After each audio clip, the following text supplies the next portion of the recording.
All right, beautiful people. Wow, what a turnout. We're going to get started with the programming. So thank you very much for being here with us for such an important topic. We're going to get started here. Please enjoy your food. Continue to eat and get to know the individuals at your table. We'll get started now with the programming so we can ensure to get you all out of here in time. And please don't be shy to let me know if you can't hear my voice, which carries. All right, so just to let you know some of our goals, you all have agendas in front of you today, but we're really here to learn about hate crimes and bias-related incidents. We're also here to learn about how to report and respond to the various incidents and how to access support for hate crime and bias-related incidents. Also, what role do you or can you community partners play in response and support of hate crimes and bias-related incidents? Major, do you want to speak a little bit, because I had some questions about how this came about in our collaboration? Yeah, thank you, Dr. Johnson. Good afternoon, everybody. My name is Major Dave Santabria. I'm with the Bellevue Police Department. I'm in the office of the chief, and many jobs, is to be the liaison to our police advisory council. So I see many of our advisory council members here today. Thank you for joining us. When Dr. Johnson and I first sat down and talked about this particular session, we didn't really imagine it to be what it kind of developed into, what you see here today. When we started talking about supporting our immigrant communities during this time of change, in the country, across the country, and we started talking about trying to make sure that our responses to hate crimes and bias incidents was robust and understood by the community. Mm-hmm. Our initial goal was to actually deliver this information directly to the community. That's what we've done in the past. The feedback that we got, we started working with Eric and his team and Dr. Johnson and their team. It was Eric's wonderful idea to actually, he realized that the actual navigators and the providers of which you all are, you are the ones that need to get this information first. Right. You are the ones that need to hear from the police department and our prosecuting partners. So, because the community members often come to you first before they actually come to us, and they need that support and that encouragement. So thank you to Eric for, he completely changed the trajectory of the event, and this is kind of where we're at today. So thank you. Thank you, yeah. And one of the other things that we've discussed, is building trust between not only the City of Bellevue, but with Bellevue PD and community at a time that, we have to think about resources coming together to share information, and also, addressing the concerns that community members have and getting the word out to those different communities. So we have some things planned today in our agenda. You have, around 4 to 5 copies of our agenda for today. Later on, we'll have our panel and things, and then we'll also have some community norms that we'll go through. We'll have some table discussions around some prompts that you all will have, and then we'll hear out from some of the different discussions later on in the program. Next slide, please. So as you see, we have, of course, our welcome and introduction. We'll have some words from 2 of our chiefs, our chief DEI officer and one of our assistant chiefs for Bellevue PD. Will come up and say a few things and do an introduction of a video from our chief of police. And then also we have a law enforcement panel, which I'm sure many of you are excited to hear about what they have to share, in addition to the table discussions I mentioned, and then we'll have the closing out.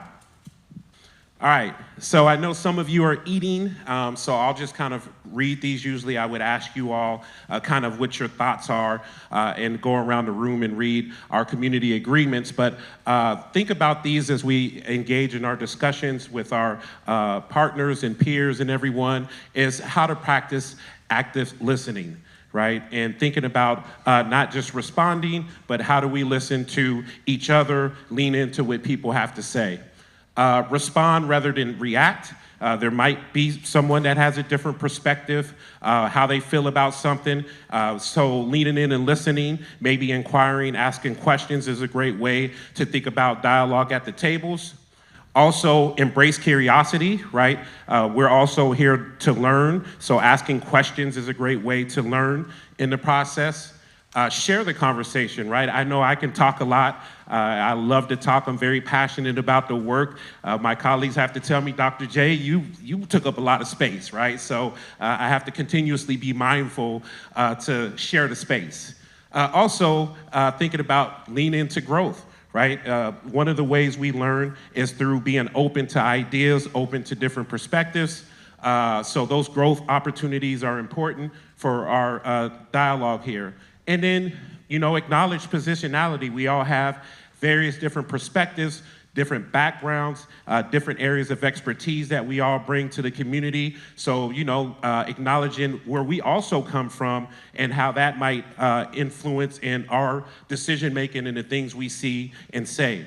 And then commit to collective action, right? We don't want to do this and just leave it here. We want to come together as community, share resources, help folks have what they need to feel safe in the community. So we want to definitely commit to collective action and continue building on the important relationships that we've all been working on today. So I would ask if there's any additional ones you would like to add. And so what I'll say is in your tables, maybe just consider and think about things that you would like in this space so you can have the dialogue in safe space and community that's important to you all. All right. So next we'll introduce our Assistant two Chief Slappy chiefs. and, Dr. Whitehead. Hello, everyone. Hello, everyone. Hello. There you go. That's what I was waiting for. It's not every day you see two women in blue. That's right. I asked for a uniform and they said no. So I just went out and just wore my own blue. But I do thank you for being here today. This is such an important topic. And it's not only a topic, it's life right now. This whole hate and bias crime prevention is important for so many reasons. For me, it's personal because I could be a victim of that. And I have a voice that I am not afraid to use. But unfortunately, so many people in our community that are victims of hate and bias crimes, they don't feel that they have a voice. They are terrorized and they go home and they're in isolation. If they're here with family, that fear then is brought home to all family members. So it is very important for people to know that they are not alone, that they have our officers, they have agencies out here to help and support them. So I thank everyone for being a part of making today happen. And most importantly, I thank all of you for being here because you get it. You know it's important. And in many cases, you are the front line. You are the voices of those who are being terrorized. So with that, I will turn it over to the very capable hands of our Assistant Chief of Police, Constance Slappy. Good afternoon. It is an honor to be a part of this discussion today as we continue working together to strengthen trust and safety in our community. I want to share a message from our Chief of Police, Wendell Shirley. Chief Shirley will share our department's commitment to building a united and effective response to hate and bias because everyone deserves to feel safe, respected, and heard. Bellevue Police truly works every day to make sure this city is a safe place to live, work, and visit for everyone. So please join me in welcoming our Chief of Police, Wendell Shirley.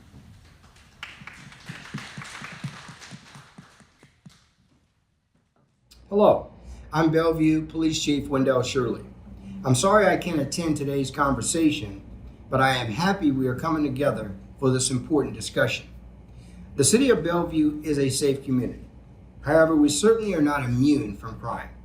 Hate crimes do and can occur in cities like Bellevue. Any individual who feels like their safety is at risk should call 911 immediately. Bellevue Police are here to help protect the safety of all of our community members. Let me be clear, there is zero tolerance for hate crimes or bias incidents in Bellevue. anyone who is found to be committing these types of crimes will be held accountable. It is important to report these crimes as soon as they occur. Today's conversation is that first step. Thank you for your continued partnership.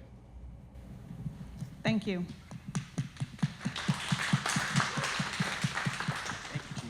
Thank you, Chief. Thank you, Dr. Whitehead.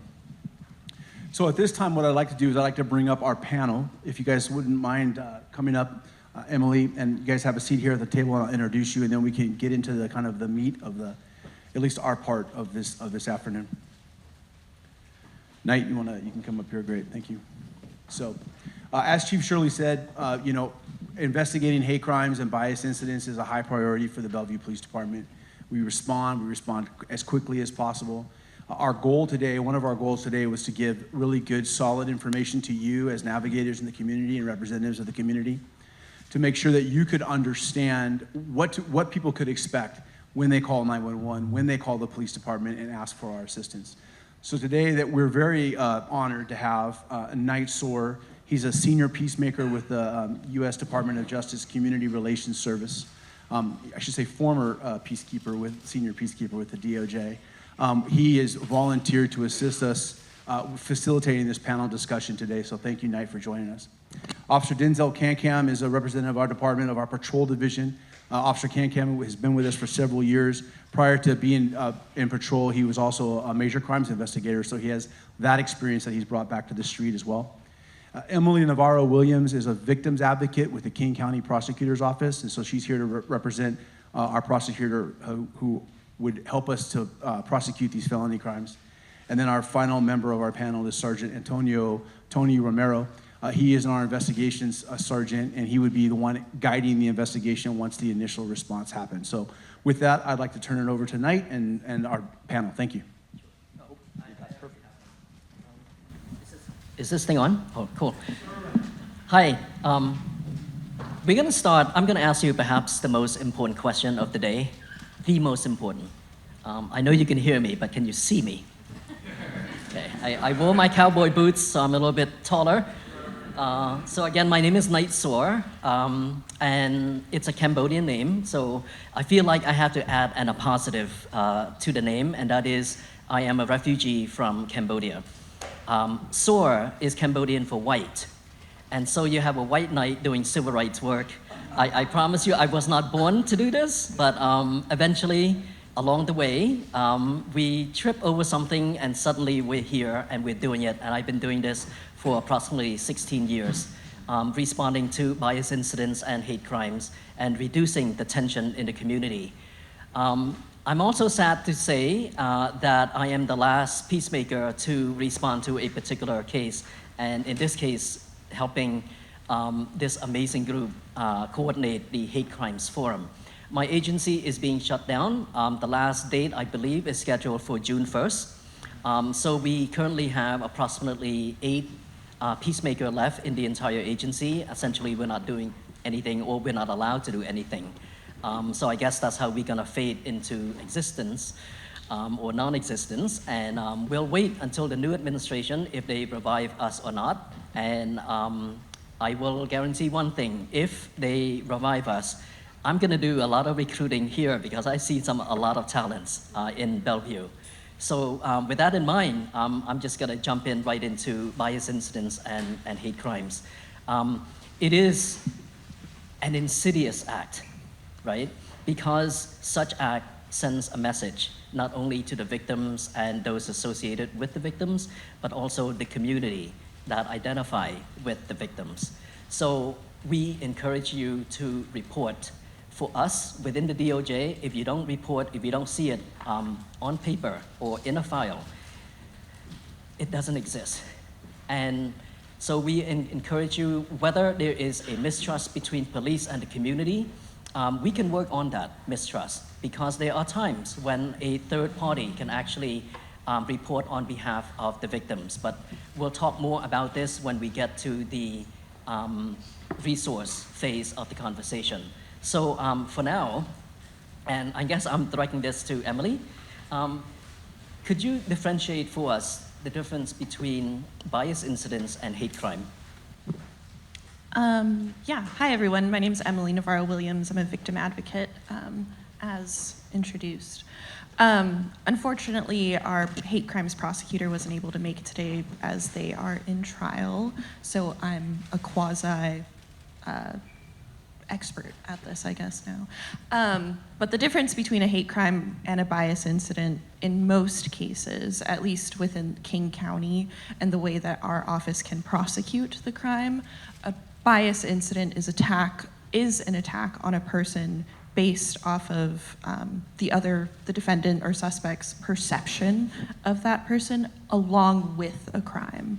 So unfortunately, racism and expressing racist beliefs is not illegal. However, if an assault were to happen along with that bias incident, that is a crime that our office can prosecute. I do believe the feds do have a different interpretation or a different law surrounding hate crime and what they can prosecute versus what we can prosecute. I do just want to throw a little bit of an example out there. I do know that the feds are currently prosecuting a similar case that our office is currently prosecuting or was prosecuting. This incident happened on a city bus.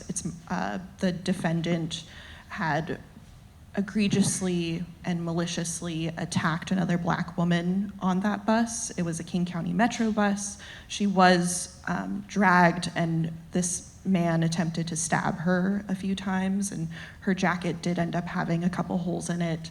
But that is a hate crime, and our office was prosecuting it as a hate crime and an assault. And the feds had also gotten involved because this incident happened on a form of public transportation. It is your civil right to have access to the sidewalk, to any modes of transportation, which is why the feds got involved, because it was a violation of her civil rights. Yeah. Okay. So, in summary, a bias incident does not rise to the level of criminal Correct. Intent. Gotcha. Yes. The next question is, what should a person do if they witnessed or been a victim of hate crimes? Absolutely contact your local law enforcement agency. There are many other community resources within even the Bellevue community in which you can reach out to that resource, and they can help you in reporting to law enforcement. Unfortunately, the only way that our office, the King County Prosecuting Attorney's Office, can move forward with prosecution is if we receive a referral from our law enforcement agency partners. So if you are a witness to a hate crime, absolutely stay. If you're able to get the victim or the survivor's information and exchange information, please do that.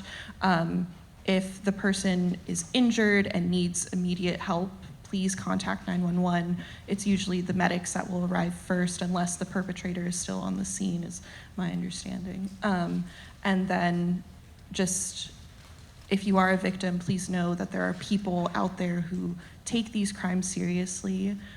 We're willing to prosecute, and we're willing to move forward with this process. Great. In terms of reporting, the Department of Justice worked with local prosecutors, and because there had been a lot of mistrust, especially during the height of the social justice movement in 2020, we created a different mechanism to report bias incidents and hate crimes. And this mechanism channeled you to send emails, pictures, photos, and so forth directly towards the U.S. Attorney's Office. And working with the FBI, we also assign special agents to monitor this particular email account so that we're accountable for what is reported to the DOJ. So my next question is... I'm so sorry, Knight. Yes. I did want to add to that, because I do actually have a case in which someone reported a bias incident or a hate crime to Bellevue PD's online website, and we are currently prosecuting that. So huge shout out to Bellevue PD for taking that report and following up with that. Wonderful, thanks. So what type of information is important to provide when you're communicating with the officers? What statement, photographs, videos, and what if the victim does not speak English? And I will provide that to Officer Cam. Yeah. So the first thing that happens when you dial 911 is you're put in contact with our NORCOM center. They're the ones that start gathering and collecting the information for us. What we've seen is sometimes the witness or victims will get frustrated and they don't want to provide more information. But the important thing here is, it may sound redundant, but the questions they're asking you is getting relayed to us. So whether you're not answering any questions or you are, we're still going to get to you. We're still responding to you. But it's important that you, as a victim or a witness, are good, detail-orientated persons. Like, try to get those descriptive features of whoever the suspect is. What do they look like? What are they wearing? What direction are they traveling? Are you in a safe place? Are you hurt? Given those information, help us. Do you know the suspect? Do you know where he's going? What is happening? So just try to keep those information, be aware of those and provide it to our NARCOM dispatchers. But when I get on scene, my main priority is making sure you're safe. Are you in a place where you're safe? So once your safety is established, I go in and try to gather those information and relay it to the other officers that are responding. I'm gonna ask you specific questions. Some people get frustrated with that. It's okay if you don't remember things, because it's very common whenever a person experience a critical incident or trauma that their mind is in survivor mode. You're gonna forget some things, but me as an officer, I'm gonna try to get those information from you and relate to my other officers. What I'm looking for is specific words that are said. Number one, I try to establish a crime. Did a crime happen? Was it an assault? Was it malicious mischief where property was damaged? And then I go into the hate or the bias incident. So one of the things we're looking for is specific words. Are they using racial slurs? If they are, what are they doing when they're using those racial slurs? Another thing to note is we have some individuals here in Bellevue that will just randomly yell out racial slurs, and it's usually because they're having some type of behavioral or mental issues going on with them. And some people will call us and report that. We're aware of those people. But when relating to the hate and bias, it's just important to understand that if there's no criminal element in there, we can still take the report. We still want you to call us just so there's documentation of it. But in all sense, when I get there, I'm gathering the information from you. I'm gonna try to make you feel as comfortable as you can, even though it's a very hectic, incident, tragic situation that you're going through. But your safety is my number one priority. I like how Officer Cam put it. It is for your own safety. Many of these questions are not designed to re-traumatize you of the incidents, but rather to draw out from you the critical information that is needed in order to follow up with your investigation. So the next question is very similar, and that is, will the victim be protected from the perpetrator if they report? And also, when do they go to court? Yeah, so we try to do the best we can. In Washington State, there's, obviously a public records disclosure. But here at the Bellevue Police Department, whenever we start our report writing process, there's a box we can check for non-disclosure, meaning if someone from the public were to request a copy of the report, your name, date of birth, like address, things like that would be redacted from the report. In our sense of protection, we try to do that immediately once we get on scene. Again, going back to your safety being our number one priority. And also, in most cases, if it goes to court, judges usually implement like a no contact order, restraining order type of situation to help and protect the victim there too. And so, Sergeant Romero, will the victim have to testify in court? Or is that back to Emily? So yes, I will say that in King County, it is extremely important to have our victims testify in our cases. Oftentimes, I don't want to say it relies solely on victim testimony, but we do need victims to testify in court. As an advocate, it is my job to ensure that that process goes as seamlessly and as smoothly as possible. I can't promise it's going to be painless because it is a form of re-traumatization, but I would be there alongside that person. However, I have had many cases where the victim tells me, I don't want to do the court process, or I don't want to testify in court. And then that's when the prosecutor and I will discuss, what is a meaningful outcome for this person? What is their interpretation of justice in these cases? There are other methods that we can use, like pleading a case out, that don't require a victim to come and testify in court. I do also want to say that Washington State has the Crime Victim Bill of Rights. It is your civil rights to have, and one of those rights is to be notified and to be present and to provide input to the court when necessary and when needed, and really when allowed. We see input usually given at arraignment, so that's the person's first time hearing the charges and entering a formal plea. I can get into the nitty-gritty about what a not guilty plea means at the beginning, but most of the time they will plead not guilty, but it's just a part of the process. I don't want folks to think that that's because they truly believe that they're not guilty. And when they're asking to be released from custody, a victim is granted the right to provide input on what release of a defendant or what a release of a suspect would mean to them. How does it impact their safety? How is it going to impact their day-to-day lives? If a person is released back out onto the street, this person can be a neighbor, this person can shop at the same grocery store that you do, and you have that right to protect yourself, and the judge has to hear that input from you. But that's only if you are wanting to exercise that right. It is not a requirement, but testimony at a trial is extremely valuable. And if you choose to participate in that way, if that is what's meaningful to you, that is your choice. And will the person be considered, will serve more time if it's considered a bias incident or a hate? Let me rephrase that. Will the perpetrator receive more time if the incident is a hate crime? It truly depends. I hate saying that because I feel like an attorney. I'm not an attorney, but it really does depend.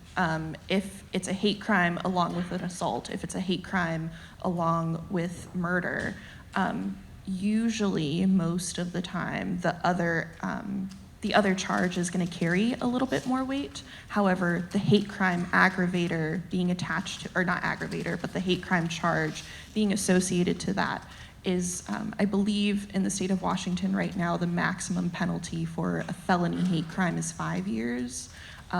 But that person needs to have a fairly significant criminal history in order to be sentenced to that full 5 years. Great.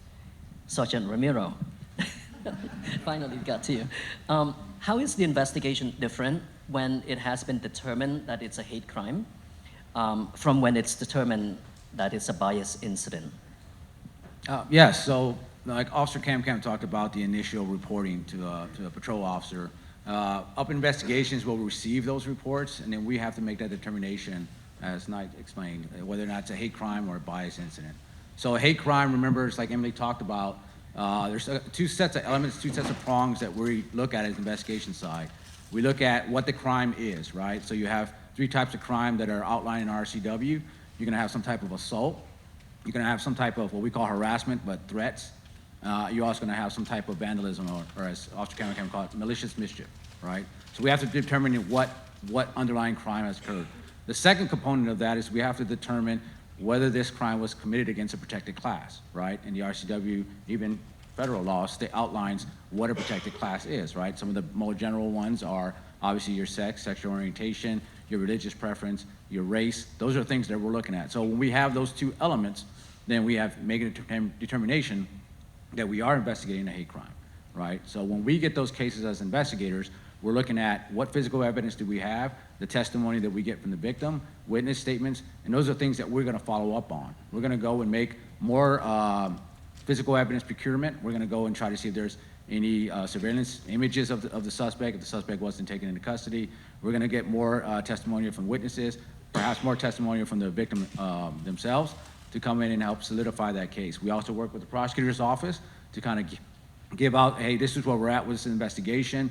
What do you guys think about moving this case forward? They may ask for additional investigation to be done, or say, hey, we think we have a solid case that we can move forward and prosecute with this case. Now, if it's a bias incident, most of those don't come up to investigations. They're usually handled at the patrol level. And again, as Officer Cam explained, bias incidents are, people making derogatory terms, racial terms. We kind of deem them as awful but lawful. People do have the right to make statements, although we do record those if people, and again, we really hope that people would report anything that they think may be a biased incident, okay? Because that helps us keep a record of these incidents within our city. All right. The next question involves the perception of the community, right? So how is information disseminated to the victims and to the community? So I've been on these advisory boards for coming on almost 10 years, right, sir? That we've had them. I've enjoyed the partnership that we've had with the community. A lot of you may know me from being part of the advisory councils and coming to a lot of the meetings.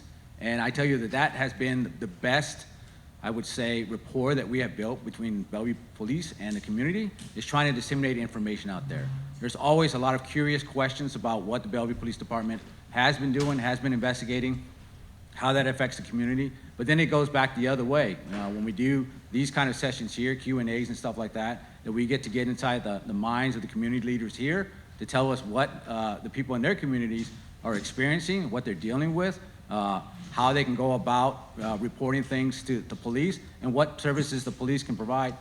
But not just the police, right? The city itself. What other services the city can provide. We are happy to provide those resources to them. We're happy to point them in the right direction and get them the information they need. So having these events like this, like I said, it's been almost a decade since I've been part of this. I know Major Sambria's been part of it for a while, Officer Cam. Those help us build these rapports, these relationships with you. And again, although this topic today is on hate crimes and bias, we're here to help disseminate the resource and information that any of you may have. So I think that's kind of the way we disseminate that information to the community. Yeah. So normally when we have such a forum, there would be two other chairs here, one for the U.S. Attorney's Office and the other is for the FBI. You will notice that they are absent. I won't make any comments relating to their absence because I do not speak for them. But I do wanted to share this message with you that there are organizations out there who are encouraging and working with communities to encourage the report of bias incidents and hate crimes. Just last week, the Shepherd family was here, Dennis and Judy Shepherd.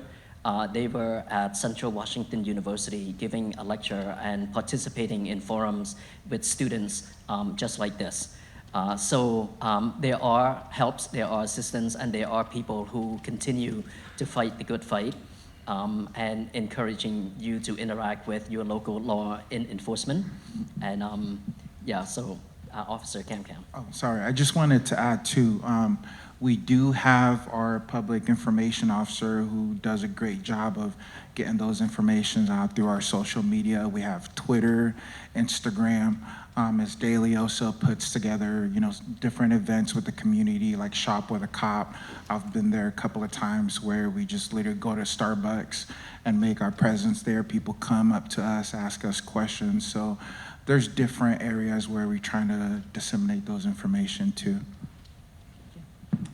Is there any immediate questions, unless we're going to go to the facilitated dialogue after this? Yes, ma'am. Hi, thank you. My name's Lauren Applewood. I'm a part of BDAN with the City of Bellevue. My question is, when and how does the police department determine that the reported incident is a hate crime? And when exactly do you classify that report? So depending. So the initial investigation, as Officer Cam talked about, that's when we make the determination. The initial investigation, so when you call 911 to report a crime and you have a patrol officer, as Officer Cam discussed the process of what a patrol officer does in investigating these crimes, that's when we make the determination whether or not it's a hate crime or a bias incident. And that's based on the physical evidence that we have, the testimony that we get from the victim or the witnesses. Those cases, once they're submitted, are classified, and then if there is further investigation that needs to be done, that gets pushed up to investigations, and that's when we start to work with the prosecutor's office to get those cases prosecuted. The initial patrol officer is the one who really gathers the most pertinent information. Investigations, we're just following up on what has been initially reported. A lot of times, if it's an egregious crime, investigators will come out and assist the patrol officers in investigating these crimes if we think there's going to be more to the investigations that a patrol officer can handle. And actually, just to build on what Sergeant Romero said, I think Emily mentioned a cop logic report that got converted into a hate crime investigation and ultimately led to subsequent charges. So at every step of an investigation, there's a level of review that occurs. And so the officer initially may take an initial report. There may not be all complete picture that's painted, or there may be more information that follows, or there may simply be another incident that officer is not aware of, and we start to see a pattern, and then there could be sort of an assessment that's made at that time. But that's why it's important to, even bias incidents, if you don't think it's a crime, it's important to report the bias incidents, because all of that fills into a bigger picture. And when Emily and her team take these cases to trial, what ends up happening is the first time, many times, it's been my experience in 28 years of doing this, that people will often say, this is the first time I've ever done anything like this, officer, I just lost my head. But if we have a case file that shows that this particular person has a history of engaging in this kind of behavior, it's very helpful. I do just also want to add to that a little bit as well. So say law enforcement were to refer a case to our office and it was not, it didn't come to mind, right, that this is a bias incident, or it rises to the level of a hate crime. Every single case that comes through our office is thoroughly reviewed by our prosecutors. If there is even just the slightest hint at a hate crime happening or a bias incident happening along with a crime, it comes to my very small team of myself and our prosecutor, and we do review it and make a determination if a hate crime needs to be added onto that. I will also say when patrol initially shows up, because we also get body cam from that, when giving initial statements, it is important to give as much information as possible. And I do want to acknowledge that most people of color, most queer people, marginalized members of our community deal with racism and some sort of phobia on a day-to-day basis. And when obviously faced with an incident that may or may not be a bias incident, a lot of times they kind of put that part of the case in the back of their mind because they deal with so much hatred throughout the day. I had a case where, bless our patrol officer, was kind of scared to ask our victim if he was gay. And because our defendant, the suspect, did hurl just extremely homophobic things towards him, and our victim in body cam has said, well, yeah, but what does that matter? And it does matter, because that man is now being charged with a hate crime along with an assault, and we're going to trial on it. So very exciting stuff. My question is, somebody asked about language, but I didn't hear anyone answer about language, because in Bellevue, we have over 100 and something languages spoken here. So I would like to know that answer, please. Thank you. So we do work with Language Line. So anytime we get a call from someone who speaks another language besides English, we do have Language Line on the phone. We also have an app, Swanson, that works with deaf people. So even if they can sign, we pull it up on our phone, we speak, they can see the person sign in and communicate with us that way too. I also want to build upon that. That was part of the reason for bringing, to Eric's point, bringing this group together to get this information, because you may not be the victim of a hate crime or that bias-based incident, but the folks that are coming to you in the community are. And so you may very well be our translation or translation services. That requires you to be engaged in the case, which is, you wouldn't be here if you weren't willing to be engaged in that, case. But we often use that. We often use family members and other witnesses to get that information if we can't use the language line, or if we can't use some other kind of service. Hi, good afternoon. My name is Sharon Sini. I work with the City of Bellevue. I'm the ADA Title VI Equal Opportunity Officer. And you caught my ear when you said about biases, awful but lawful. And so my question is, that to me sounds like it's a one-way dialogue, but what happens when it becomes a two-way dialogue? For example, the person on the receiving end begins to defend themselves and it begins to escalate. And my question is, when does it rise to the level of, say, a disorderly conduct where there is an argument or something and that person is defending themselves and not willing to stand there and take the abuse, the verbal abuse or the biased comments? So I wondered when it rises to the level of disorderly conduct. Thank you. Yeah, so we encourage, again, to report anything, right? And when you talk about the exchange between the two individuals, sometimes it takes being the better person to walk away and make those reports, right? We do have freedom of speech in this country, and sometimes people say awful things. Officer Campam has annotated towards that we do recognize some people in the city of Bellevue that do that. Not on a regular basis, but we do know their names. We do know where they're at. What they do are biased incidents that don't rise to the point of us charging with a crime or arresting them for a crime. Although we do encourage some of our community members to call on that, and we do get those calls. I can tell you in the Bellevue Police Department, we are very thorough when it comes to biased incidents or hate crimes. Those reports go from our patrol officers to our patrol supervisors to our patrol captains up the chain of command each and every time that anything is reported. That is actually in our policy that those things get pushed up so that we get everyone gets eyes on and we are aware of what's going on through our city. Again, if it rises to the level where investigations takes over those things, we try to do a thorough investigation, working with the victim, working with the witnesses to try to determine whether or not there's a hate crime. Again, working with Emily's office again to see if there's enough there for prosecution. And like she said, she will push back, or their officer will push back and say, hey, maybe look at this area, maybe look at this area, and then our investigators will go and do those kind of things. I will discourage people from trying to get into, I guess, a physical thing. Yes, when people say things, I guess, outside of being a threat, right? Because that's a crime right there. But just saying biased things, prejudiced things, we would encourage people not to engage with those type of individuals. Where's that gonna go? Where's that gonna lead? Sometimes, unfortunately, that leads to what we would say the victim initially was, being charged with a crime because they push it up to another level, right? If someone says something that we disagree with, and then my response back is to punch them, unfortunately, that's a crime. That may not be a hate crime in that aspect, but that is an assault, and that is not the way we encourage anybody to handle those situations. Call law enforcement, let us deal with those situations on that. On your point about being disorderly conduct, there are elements that we look at when we investigate and when we arrest people for disorderly conduct. Unfortunately, the state also has a thing about what they call mutual combatants, right? That is something sometimes that we investigate as well. We see that a lot, usually at the nighttime in the bars where people get into a fight and we separate the two parties. We try to determine the primary aggressor, who was the primary aggressor in that instance, right? and if there's any underlying bias that was there, why it escalated to what it escalated to. And then they'll say, well, we both agreed to fight. Then we don't have a crime there because they both agreed to engage in that stuff.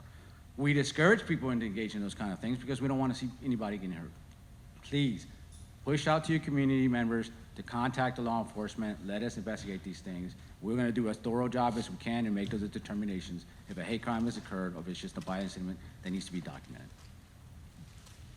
Yeah, it's a really good point. I think I heard you say sorry, let me take over. I think what I heard you say was, is there a bright line? Like, when does this transition from this to this? And I think what Sergeant Romero was trying to say was it's difficult for us to say because it's very fact specific. And so we have to look at doing the investigation with all of the totality of the circumstances, not just the result of maybe the assault or whatever. It depends. It really does kind of classic economic lawyer answer. It depends. It depends on what the facts are. The more information that we have, the more witnesses that we have, the better charging decisions that we can make. And then also just kind of following up with that too, if we do have a case, if the prosecuting attorney's office does get a case in which mutual combat may or may not be a play and both people are charged, the prosecuting attorney's office does look at the facts of the case, right? If a person, I think going off of what you said and what the sergeant said is just, if a person does make a racist comment towards you or some sort of phobic comment towards you or truly anyone in this community, yes, it is a bias incident, but we don't want you to end up on the other side of this situation and being arrested yourselves. But sometimes that's just not an option. There are many community members that have been dealing with racism, homophobia, truly awful acts for centuries in this country, and sometimes you just snap. And I don't want to say that, or I don't want to approve of that behavior. However, if it were to come to the King County Prosecuting Attorney's Office, we would absolutely be taking a look at both sides of the story. I'll take a last question from Lucy. I think you talk about police, that's all great information, but in reality, police is a group of many, individuals. Everyone, including myself, we have some bias, maybe not aware of.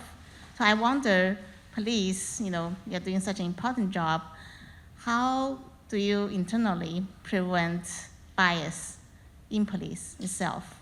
And if, I appreciate there's ways to call, do online report, but if something happens, I feel the officer itself, not him or herself, have some issue, I feel bias or something being ignored, there are way to get that corrected or reported. So what I can say is we look at the facts of the case, at least we try to. If you're engaging with an officer and you're not comfortable with them, me as a partner, I'll maybe come in, pull them aside, like, hey, you know what, actually, I got this. Do you mind talking to the other witness for me? But that's what we do with each other. We kind of try to coach and police each other and not take anything personal. We get, called names and all that stuff. Again, we're just here focusing on number one, your safety, and then if a crime happened, if so, what are the facts to the crime to remove that bias when we're talking to you or any other witness in the community. Yeah, we can call too. Most of the time when we get a call that, for example, the caller, the reporting party just wants a phone call from an officer, doesn't want to give more information, we call you right back and we'll get that information from you too. We have one more question. One more. Frederick is asking a question, so I'm obligated to bring the microphone. Hold on, Frederick. I just want to know what role do protective custody play? Like, what limit does it happen if someone is in one of these particular situations that you put them in protective custody? behavioral health issue, mental health issue? Is that what you're? Just making sure that they're safe from any other harm happening to them, whether it's if they happen within a group of people. I think we're speaking now like individuality of people doing it, but if there's a group of people that are actually doing it towards a certain people and that person don't want to get harmed anymore within that group, how do you protect them? I guess what resources are out there what resources are available for victims of hate crime? Emily, I think this might be a question for you as an advocate. Yeah, and I'm so sorry, I cannot see you, and I want to make sure I can see you while answering your question. So yes, at the beginning of a case, when if a person is detained and brought into the King County Jail, they're going to have a first appearance in which that determines whether or not our office has enough probable cause to hold that person until we can get them to an arraignment. There's always a standard no contact order issued on a victim's behalf. That no contact order, a violation of a no contact order is a misdemeanor offense. But when a violation of a no contact order associated with a criminal case, that rises to the level of a felony, and that person can be brought back into custody if they violate that order. It is my job to make sure that our victims and our survivors are safe. Their safety is my main priority during the duration of a criminal case. I want to say that there are resources out there available for folks to relocate, but I have not heard of those resources. I'm sure that they are available, but you would have to do some digging. Unfortunately, as the years progress, we're not seeing a lot of funding for our survivors of crimes and for our victims. Again, that no contact order is sustained throughout the duration of the criminal case. No contact orders have a plethora of rules that a defendant is supposed to abide by, and any violation of that can be grounds for that person coming back into custody and potentially getting some sort of other charge. Well, thank you. This is a plea from a peacemaker. Community response is critical in combating bias incidents and hate crimes, because sometimes the perpetrator will use it as a litmus test to see if they committed a particular incident in your community and there's no response, they'll do it over and over again. And then punctuated events will eventually lead to a cataclysmic incident that someone may lose their lives over. So we have seen this. I've seen it for 16 years. There are beaches, a community along the beach where there's no incidents whatsoever, and suddenly a hate group came in and they conducted their First Amendment demonstration. It follows by other smaller incidents, and then suddenly something happened.